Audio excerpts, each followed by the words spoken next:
Everybody, so as I promised, I'll be going through this worksheet you should already have with you. Can I have you have it by your side as we go through this? Again, these are some of the topics that will be coming for your coming TA1, so I want to make sure that everybody's on the same page. Yeah, okay, anyway, topic 2.1. The common question here that is missed. Actually, this one quite easy. I'm not going to go through, you see, I didn't even bother to write the answers because, well, you already know what the answers are. They're just directly lifted from the textbook. But they are the reason why those words are left blank. Those are the keywords, so good for you to be familiar with how it's being expressed so that you can use it in your answers as well. One thing that I do notice, the second question, so many people did not attempt this question. The two that I can recall offhand who bothered to do this is Khalees and Aaron. The rest of you just left it completely blank. The diagram is there, you're just supposed to label only, that's all. And yet you didn't do that. So please, again, in an exam setting, don't do the silly thing of we make the question easy. All you have to do is just label or annotate or something or draw, then you just skip altogether because you didn't see it. So please be careful, check on your work. Okay, so what are the different parts of a diagram of the earthquake that you need to be familiar with? Is the three things that are here. 1, 2, 3. If I'm not wrong, seismic waves is not one of them. A fault is the location where the plates slip. So this one is going down, this one is going up, obviously. So that line where it slides is called the fault line. The portion where it had the greatest movement and the source of most of the vibration is called the focus. And the point on the Earth's planet directly above it, because you are on top, right? You cannot see where the focus is. You only realize that this portion here is where it starts, so it will be the epicenter. So these are the three main things that you're supposed to label. The other thing is, each one of this wave is called a seismic wave. Okay, the vibration that takes place, right? Each one will cause like a ripple that causes the ground to shake a bit. So the more waves there are, the more, of course, you get more earthquake damages and stuff like that. This is where we bring up moment magnitude, as opposed to Richter scale. Alright, so then let's move on. I'm going to go through the questions, the bottom part. The rest of it, I think, I don't want to go through. It's fairly straightforward. Okay, here is one thing that I want to applaud most of you. You're familiar with the expression compare. You know is 1 mark per criteria, and your phrasing should be 1 criteria, 1 line. Right, so that's good. Most of you did not end up doing the common mistake where you describe everything about the Richter scale, then you describe everything about the moment magnitude scale, but rather you know how to write your answer. The only thing that I see, unfortunately, in a lot of your answers is you forgot. Compare actually works for both similarity and difference. So most of you end up just talking about the differences, and because of that, you couldn't get the full marks. There's no way for you to get full marks for this question. Okay, so as a 3-mark question, what is it I'm looking out for? A similarity for sure. At least one has to be a similarity. Okay, the fact that they're both logarithmic scale in terms of damage. What this means is you increase number by 1, the amount of damage actually increase by more than 1. Right? Maybe up to 10.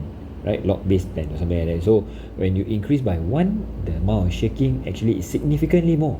Increase by 2, it's actually multiplied more. It's not just add on how much more. Okay. Next one is the differences.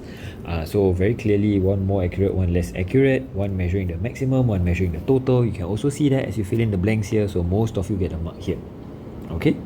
Next question, point number 2. Next question. Again, let's go through the 6 parts of the question. Command word. Topic is this one, as you can see here, will be CC convergent, right? Then after that, the need example mark? Yes, because it says Himalayan mountain range. This is example. This is not just any random mountain, full mountain. This is a specific one. Okay, what's the scope? Formation. They want to see the processes and how much to write. 4 marks. So they want to see 4 steps. Maybe 4 steps. Oh wait, no, you need example, right? So at least 3 steps. Yeah, so this one will be 1 mark. So where do you get the marks from then? Okay, take a look here. Easy. Convection current causing 2 continental plates to converge. This one still get people lose the mark. As much as we drill this non-stop, right? Still got some people who accidentally forget to write convection current. Or very funny, one of you wrote down oceanic plate. You get a mountain in the middle of an ocean. Walao. Please make sure you revise. Remember, coming up for your TA, please be familiar with this. Okay, second point, because they are both buoyant, they are not dense, they resist subduction. If you put buoyant, rather than not dense, you'll be fine. If you put not dense rather than buoyant, you're also fine. They both mean the same thing. The important one also for you to put in is resist subduction. Third point is the compression causes them to buckle and uplift, forming the flow mountain. Sorry, I paused the video just now because the bell was ringing. I didn't want you guys to have your eardrums explode. But yeah, either ways. So 3 marks already given. This is the entire formation process for the flow mountain. Then 4th mark come from where? Okay, you cannot possibly repeat. For example, the Himalayan mountain range. What's the point, right? The question already put in Himalayan mountain range. So what then are you expected to give as an example? Is the example of the plates that are converging, right? In this case, is the Eurasian plate converging with the Indo-Australian plate. Okay, do you have to have a separate sentence just for this? No, you can get the mark by putting it here, right? Convection current causes the two continental Eurasian and Indo-Australian plates to converge. I'm fine with it. Okay, it doesn't have to be a separate line just for the example mark. Okay, so in that case, just now what I read out means you can have gotten 2 marks from it lah. Yeah, so please make sure to remember the things that we went through, how to interpret an exam question. Don't go and skip on it and just go, never mind, I'm pro one, I don't need to interpret exam question. I read one time, I know what to say. Seldom works out. Yeah. Okay, moving on. Explain why volcanoes are not found at transform plate boundaries. Most of you got the mark talking about them sliding past each other. It's true. So because of that, there's no volcano found. It's true. But why is it that because of that, there's no volcano? Right? No magma, no volcano. Right? No melting or whatever it is, so no volcano. Yeah? Can. Those of you who wrote this down, you'll probably get 2. Won't be able to get 3 marks though. Keep in mind, right? There are 3 marks here. So explain why. So it's not a process. So they're looking for 3 reasons. Right? And this is one reason. So how about this no magma? No magma is actually because of 2 different processes. Right? It is not a convergent one. So there is no subduction, hence no release of water, hence no lowering of the melting point. And it is not divergent. There's no lowering of pressure when the plates move apart, hence there's no lowering of melting point, hence no melting to form magma. Yeah, so these are how you get the full 3 marks. Then you realize I put the ... I'm not bothering to write the whole thing because you are already familiar with it. Yeah. Last one. Explain why sediments accumulation is found at oceanic trench. This is from topic 1, I think 1.2, right? 1.2, 1.3. Yeah. Okay. So why is it there's so little sediment accumulation at oceanic trench? Is because sediments are destroyed. So I'm seeing that most of you are familiar with this and you can answer this. But there's no way that you can get 2 marks out of this. Oh, this 1.2, there you go. Okay, there's no way that you can get 2 full marks out of this. Reason being, you have to give me a reason why, right? Explain why. So if this is the reason why, is there a second reason? No. So that means the same reason, there are 2 steps involved. So what's the step that happens before this, before it gets destroyed? Is because denser oceanic plate subducts and the sediments melt. That's how you end up with very little sediment at the trench. Okay, so this is where you need to be familiar with it. You need to know what it means, and importantly, the exam skill. You need to know for a 2-mark question. You don't just repeat over and over again that it's destroyed because it's destroyed. Therefore, it's destroyed, and because of the destruction, it makes it destroyed. Right? You end up repeating the same thing in just many different words.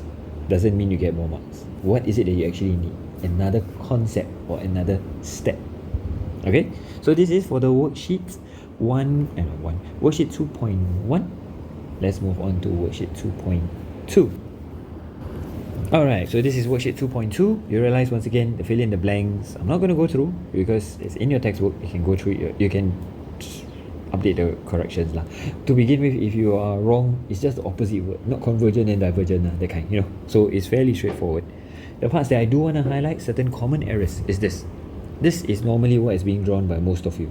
Okay, some of you draw a separate diagram with the crater and the vent and everything, and I point out to you they are looking for one diagram. So this one cannot get the mark. Okay, then I also pointed out for most of you that you didn't do this, the different lines that I put in here. What are the lines supposed to represent? Supposed to represent a volcano, right? A volcano is not a one-time boom, come out, it looks just like that. It forms because of the processes that happen. So what, they're not asking you for the processes, but what is the outcome on the volcano itself? Okay, so what are the labels that you must have? You should have, trying to count, I think 8. Yeah, you should have 8 of these labels. So what are the 8 labels? Magma chamber. Okay, this one most of you have. The thing is, the magma chamber is located underground. So this line represents ground level. Okay, important, because I see some of you with your magma chamber inside the volcano itself. What the heck is happening inside this thing? It looks like somebody with eyes staring at you. Okay, so please keep in mind this is wrong. Magma chamber must be underground. Next one, the side of it is called the cone. Right, the shape of it, the cone. This one is called the conduit, where the magma travels through. This one will be called the, and I went through this in class, secondary conduit. Okay, this one most of you already can tell. Oh, by the way, the drawing itself, you have to be clear that there is a bowl-shaped opening in all volcanoes. It's called the crater, and the hole where the magma comes out from is called the vent. Or I think for your syllabus they call it the active vent. Yeah, vent itself is also perfectly fine. Okay, so we see 1, 2, 3, 4, 5, 6, 7. What's the last one? Layers of ash and hardened lava. Right? This is what a volcano is made out of, right? How could you possibly have a volcano without having the layers? Hence, you should draw that in. Okay, I know that's not exactly what the textbook provides for you. It's okay, it's a learning experience. So this is the reason why I get a chance to provide feedback to you, so you can see what exactly will help to make your diagram complete. Do you need to draw the smoke? No, must. They're not asking you about the volcanic eruption. Yeah, they're just asking you what is the part of a volcano. That's all. Okay, so as we move on, this one is asking you formation of a volcano at the divergent plate boundary. So this is the shield volcano. They're asking for a label diagram. They're not asking for annotation. So you don't need to talk to me about the process, but you definitely still have to add in the labels. Which, ta-da! So the labels are the same as the ones that you saw before. All the things that you had to write anyway. Okay, so most of them, there is no secondary one here, secondary conduit, but everything else should be the same. The thing that you should, however, add on is definitely the fact that this is layers, and because this is formation. So while they're not asking you to annotate how it happened, for sure you need to add in a bit of detail as to what is it made up of. In this case, is there a lot of ash? No, because this is a shield volcano. There's no tephra, no pyroclastic flow. It's not an explosive eruption. Hence, this is just lava that's hardened, right? So I'll put here layers of hardened lava that spread far. Okay, I'm not saying that this is the process, rather I'm just saying what I can see here. Each one is a layer of a lava that has spread far from vents, if you want to be clearer. But this is what would be expected of you. Okay, the description of the formation process itself is done here. Okay, so if you're wondering in an exam setting like this, how many marks? Yeah, so finally this one is definitely 1 mark, the fact that it builds up over time. The magma rises through the cloud, deerupt as lava, for sure is another one. The magma includes dissolved gas and therefore is less dense than the surrounding material, for sure another one. Decrease forming, there for sure another one. So if you can see, it goes backwards. If this were to be a 5-mark question, all 5 would have to be there. If this were to be a 3-mark question, I would say 1, 2, 3 has to be there. If this were to be a 4-mark question, it will be 1, 2, 3, 4. Okay, so it's like working backwards. The only thing is the important one is about the magma. Magma more important than anything else. Yeah, no magma, no volcano. That's the reason why. Okay, then we move on. Now we talk about a convergent plate boundary volcano. Okay, in this case, I'm trying to draw a bit of a subduction. It's not a must to include this. The only reason why I'm putting it in is because it's formation after all, right? So what are again the parts that you need to label? Ta-da! Once again, so these are the stuff that is needed in your labels. Oh, sorry, I forgot ground. Okay. So in this case, here there is definitely layers of ash that has settled and layers of thick and viscous magma that has already lava that has already solidified. Okay, so here for sure you need to label. Please keep in mind there has to be layers of ash as well that has settled. Sorry, maybe I shouldn't be doing like that. Okay, so in this case, layer of hardened viscous lava.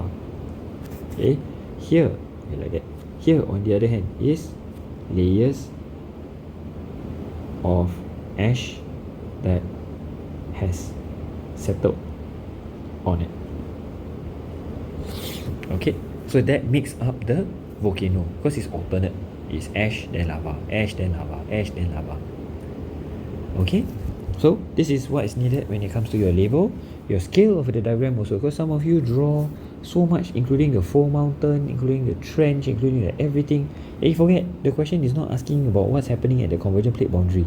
Question is asking you what happened that resulted in the formation of the volcano. So it's a zoomed in process, right? It's like asking you how did you flick a pen, you know, the kind of people can rotate the pen. Instead of talking about how you flick the pen, then you start talking about how to keep your arm healthy and how to increase dexterity. I was like, no lah, I'm just asking you how do you flick the pen. It's like the two-step process you put between the thumb and the what, and then you turn using your middle finger, whatever it is. Okay, moving on. Last few questions as always. Oh wait, no, before that happens, is this one. It's just a concept that I know we didn't emphasize a lot. Because we talked about, within this chapter 2.2, we did talk about explosive eruption, we did talk about less explosive eruption, but I just wanted to highlight how do they actually measure, you know, like Richter scale and moment magnitude scale, they measure the vibration based on the maximum and the total. Here, they measure for volcanic eruption, explosivity using this VEI. Okay, so what are the indicators of VEI? Because if say moment magnitude is about the total amount of energy during the vibration. Richter scale, maximum amount of energy during the vibration. For VEI, there are three criteria, all three put together. The amount of ejected material, the tephra, the pyroclastic flow, the lava, the volcanic bombs, everything that come out, how much came out. If say very little come out, like one drop of lava and nothing else, not that big a deal, low VEI. Okay, the height of the eruption cloud, this is specifically the tephra. Now that you're more familiar with the term, how high did the tephra manage to reach? Yeah, at more explosive, of course it reach higher. Less explosive, come out a little bit only.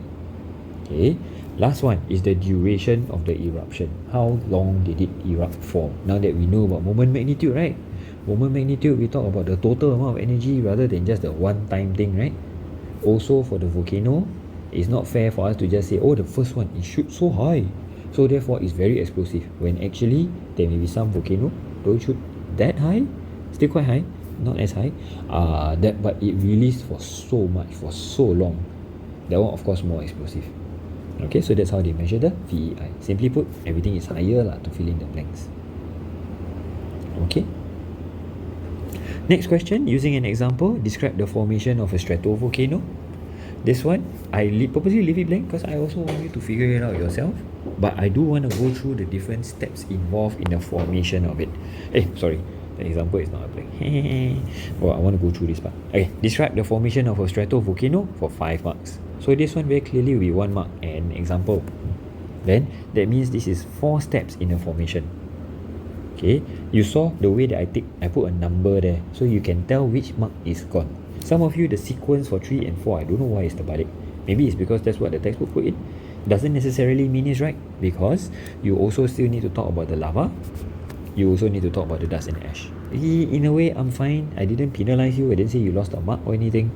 But yeah, it's just more logical to talk about lava first. I don't know. But I know your textbook presented it in the opposite direction. Okay? Keep in mind the way that I'm phrasing the points. It doesn't look exactly the same as the textbook, because I'm trying to be brief. Some of you lifted from the textbook, so it's a bit longer, right? So here, the concepts I'm looking out for is already clear for me to give to the examiner. High viscosity lava, short distance from the vent, tall volcano. Remember, strato. If I don't say high viscosity, it's not strato. If I don't say solidify near the vent, not strato.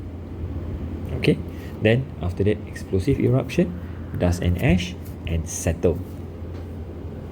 Okay, so these few highlighted things must be there. So you keep in mind, if this is a 2-mark question, you're done. But they're asking for more things. So what is the step before this happening? Before this happening, magma must rise first. So magma at low density rises. That's how you get the previous step. Then, how then do you take in one more step further back? Right? Everything is about steps. So what's the next step that happened? What's the previous step that happened just before this? Is the melting of subducted crust adds silica to the melted mantle material to form high viscosity magma.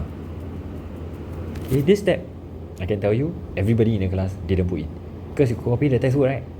I'm telling you, the textbook, while it's very helpful, it doesn't necessarily mean it can sit for an exam for you. It really varies depending on question to question. If this were to be a 3-mark question, you were done. But this happens to be a 4-mark part of the question, so definitely you need to add in another step before that. If say for example this were to be like an 11-mark question, you can start talking about the subduction because of the denser plate. Before that, is the subduction happen because of the density. Before that, the thing move at all to begin with because of the convection current. Before that, because of the heat from the core. Yeah. So it really depends on the number of marks. You need to learn to be flexible for it. Okay? Then last part is the additional example mark lah. So you need to give me the name of a volcano. The important thing that I want to highlight here is name plus country. Anytime an exam question asks you for an example, please write down the country. So it's like, say for example, Mount Luzon or something like that, or Mount Pinatubo in Philippines. Mount Luzon, I think it's also in Philippines. Mount Merapi in Indonesia. Whatever country, whatever volcano you want to do, I will Google it and give you the mark if it's correct. But you must tell me the country, right? As opposed to maybe Mount Merapi in, I don't know, Thailand, that is actually just a mountain, right? I mean, the name could duplicate, so you need to be clear. Okay, next one is the opposite, Mount Kilauea in Hawaii. So they're now asking you about formation of a shield volcano. So again, this one most of you got the 2 marks. So this one and this point, no problem. The thing that is missing in your answer is the example related one. See, remember the previous worksheet about the 4 mountain, right? The Mount Himalayas, the Himalayas mountain. So you need to know the names of the plates. In this case, actually, if you refer back to topic 2.2, volcano, in this volcano, this shield volcano is actually formed not because of a plate boundary. This is actually an anomaly, right? Here, randomly in the center of a plate, suddenly got lava come out. It's because due to hotspot at the Pacific plate, magma is found, and because of this, the magma at low density rises, it spreads out far before solidifying, multiple eruption to form a volcano. Okay, once again, don't be misled by thinking, oh, I copy textbook, get the mark. Remember, it's all about being flexible and answering the exam question. Okay, last 2 parts of the question. Sorry, my boy having a vaccination soon. Okay, last 2 parts of the question is this one. Take a look. Describe and explain is a command word. So for 4 marks, that means 2 description, 2 explanation. Each description must have its own explanation. So for this, I find the answers were very well written. Most of you managed to get 4 out of 4 marks for this. If otherwise, how I marked it was D1, E1, then D2, E2. So you need to know which is the pairing that is missed. Okay, so where do the marks go to? Tall, steep, narrow, concave shape. Either one of them or all of them better, because it's description, right? Not stating, right? Okay, so this is the characteristic. Explain why. Because lava does not travel far from the vent and it solidify and build up.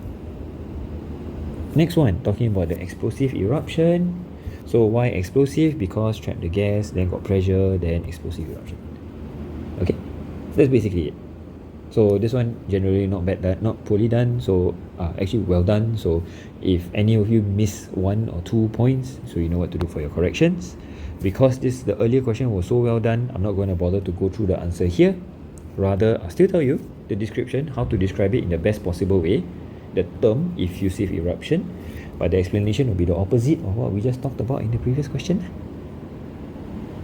Alright, so this is the stuff that will be that you should be doing for your corrections. The next time I see you, I would like to check on that.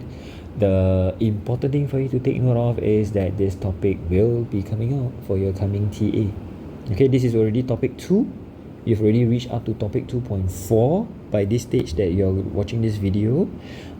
Please make sure that you have revised, and the coming TA is not just topic 2, is also topic 1, which we started off during the extended curriculum, right? The last year November extended curriculum. Remember, everything that is being taught then is national exam tested, and for you to start taking it seriously, it will be tested for this coming TA. But on the positive side, because I know I'm making you to study a few topics, no, it's not even that hard, but it's still moving backwards in time for you to revise that. In return, we are not testing you any essay. Alright, so you can be at least a bit at ease. I know we haven't practiced essay for a bit, so if you're worried and wondering, oh my god, I need to practice essay also and don't worry, essay question is not coming up for this TA, but it does require to study a few more topics so that you can gain mastery of it, and I want to see your readiness for this coming TA. Alright, that's all I have for this video.